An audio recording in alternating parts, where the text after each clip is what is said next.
Alors notre projet a consisté à livrer 100% de la ville de Paris en véhicules propres, donc majoritairement véhicules électriques et quelques GNV et vélos.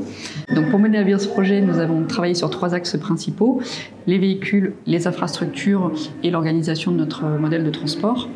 Donc côté véhicule, nous avons identifié un véhicule qui était disponible en nombre, avec une autonomie suffisante et puis une capacité de chargement adéquate à nos besoins. Côté infrastructure, nous nous appuyons aujourd'hui sur des espaces logistiques urbains et des chronocities, qui sont des sites situés en plein cœur de ville et qui nous permettent ainsi de se rapprocher des destinataires finaux.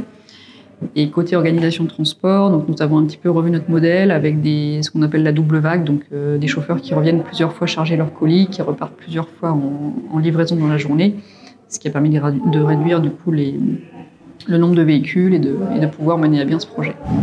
Donc les bénéfices que nous avons pu tirer de ce projet sont avant tout environnementaux, puisque nous avons réduit de 87% les émissions de CO2 pour livrer la ville de Paris, ce qui représente 560 tonnes de CO2 évitées annuellement. Et nous avons aussi réduit de 95% les émissions de particules fines.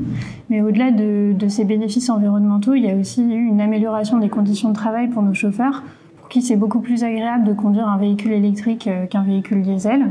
Enfin, on a aussi des bénéfices d'image, avec une meilleure image de Chronopost pour nos clients, pour nos destinataires et pour tous les riverains en ville. Et enfin, globalement, ça a boosté la RSE au sein de Chronopost, puisque c'est désormais au cœur de la stratégie de l'entreprise et que le sujet est à la fois pris par la direction, mais aussi par les personnes sur le terrain qui, elles aussi, mènent leurs actions en local sur ces sujets. Il y a eu un vrai changement dans toute l'entreprise. Alors la première anecdote est peut-être la décision de notre président, Martin Piechowski, qui il y a un petit peu plus de 3 ans maintenant nous a annoncé que nous allions livrer la ville de Paris en véhicules 100% propres. Donc à l'époque, on a tous un petit peu regardé, intrigués en se demandant comment on allait y arriver. Et finalement, 3 ans plus tard, effectivement, il a eu raison de pousser l'ensemble des directions de l'entreprise parce que ce projet a abouti et est une véritable réussite. Et puis l'autre défi, l'autre anecdote qu'on peut peut-être raconter, c'est effectivement nos chauffeurs qui, au démarrage, lorsqu'on leur a annoncé qu'ils allaient désormais livrer en véhicule électrique, étaient un petit peu étonnés, un petit peu inquiets. Et puis finalement, à l'utilisation, ils sont aujourd'hui ravis, c'est un vrai confort pour eux.